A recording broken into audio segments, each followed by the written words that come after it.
Look at this, Angko. Perfect. Opa! Come on, eat. Tingnan yung police dito sa amin, tita. Oh, nagasakay sila sa horse.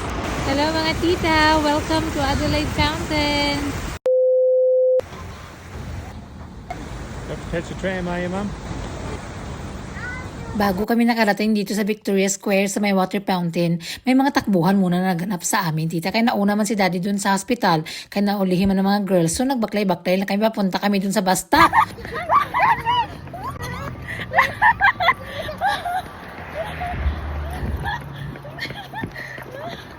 Ahing bigatlan nga bus, andyan na pala sa likuran namin, tita. Hindi ko napansin, hindi man kami nagtingin-tingin sa timetable. Ay basta maglabas lang kami, kahit na anong bus lang pwede namin sakyan. Pero yung perfect talaga na bus na dapat naming sakyan, andyan na sa likod. Ay, sus, buti na lang kaya nag-red light na traffic siya ng konti dun sa likuran namin. Nakapagtakbo kami. Nauyog din ang mga tambok kong katawan. Ay, para malagas ko lang. Mga ilang meters din siya, tita, mula dun sa tinakbuhan namin papunta dun sa bus stop. Hindi kasi pwede dito, tita, magpara-para lang, no, na hindi ka sa bus stop ba. Dapat dun ka talaga magpunta sa bus stop. Kaya dun yan sila mag-stop. Alangan nga magtakbo. Kaya stop nga ni. So nauna na si daddy, tita, kasi maaga pa man siya nagalukso ng morning kasi may mga pangangailangan si Lola na dapat may isa doon na magbantay. Hindi man pwede na maaga-aga man kami upod ng mga bata. Kaya alam niyo naman mga bata, minsan, tita, very slow yan sila, marami mga gawain at saka pinapakain ko. May dala man kami na rice cooker sa kwarto. O pagdating namon doon kay Lola, alam niyo na, ay dami-dami naming mga ginagawa para hindi lang kami ma-boring, tita. Kaya minsan may nagapanguyab, yung nagayoning ba, ano ba yun sa Tagalog, basta ganun, ba nagapanguyab sa Ilonggo.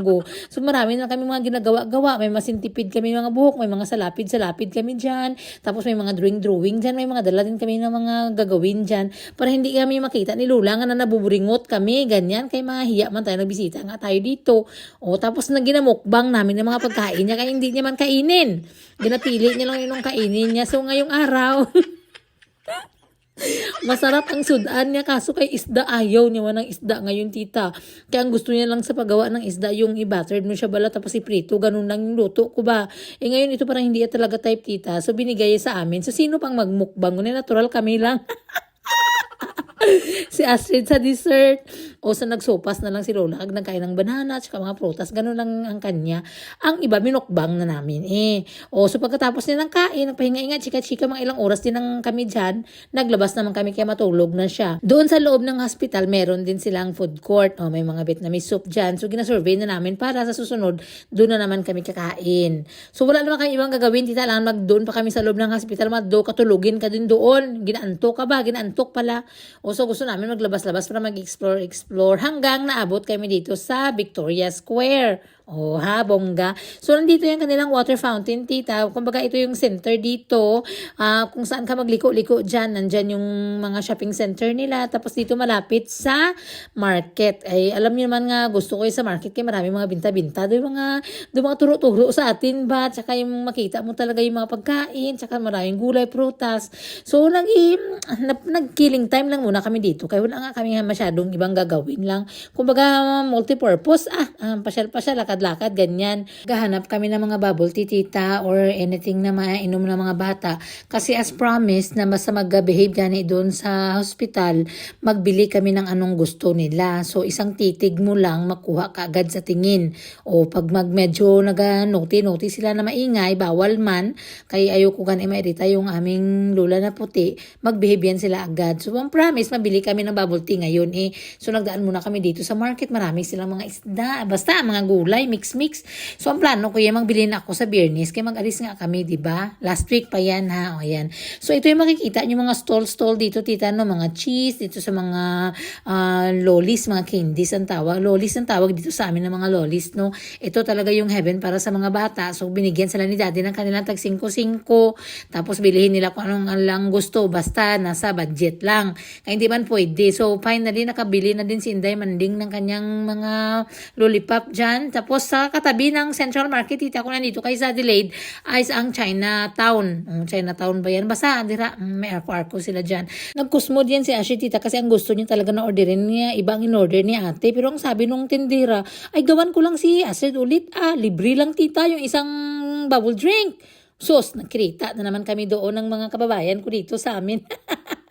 Small world, no? O galing man yan sila dito sa Fort Lincoln. Tita, nagkita kami dyan sa Tinapayan earlier. Pagbalik namin, andyan pa rin sila, oy. So, mga ilang oras din ang ikot-ikot namin dito sa center. Tapos, pabalik na naman kami doon sa hospital. Kaya nagtawag naman si Lola. Sabi niya, ay, nasaan na kayo mga darling? Nakamata na po ako. O, bugtaw na yung aming Disney princess.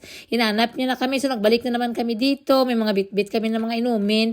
Pagdating namin, nagmukbang na naman kami. Kinain na naman ni ate ang ibang dinner ni Lola.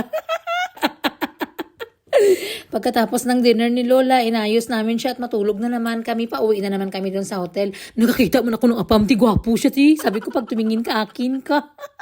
Pero nagmudlo yung mata niya. Sabi niya, I'm married to a beautiful Filipina. Ay, joke. Ako pala yun. Medyo maaga pa man yung dating namin sa hotel namin, tita, no? So, inasikaso muna ni Uncle yung mga bayarin namin dyan.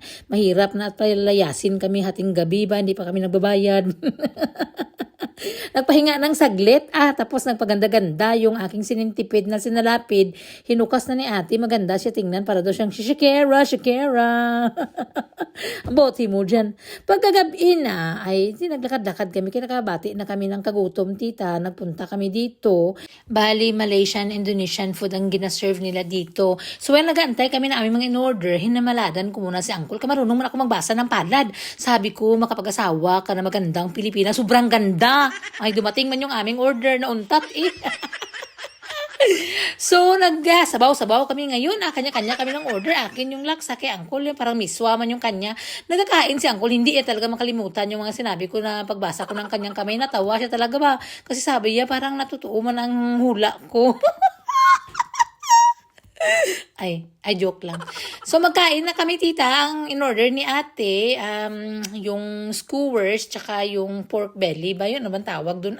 Basta masarap. Tapos yung pansit. Ay, ano ganin tawag yun? Basta pansit. Basta naghigop kami ng sabaw. Alam mo naman ako, sabaw is life. Tapos, ayun na. Nagbalik na kami sa hotel at saka movie naman eh. At least kahit papaano, tina-enjoy din namin na ika-third day ng aming papunta ng syudad, no? Tapos tomorrow is another day na naman eh. Punta naman kami sa hospital.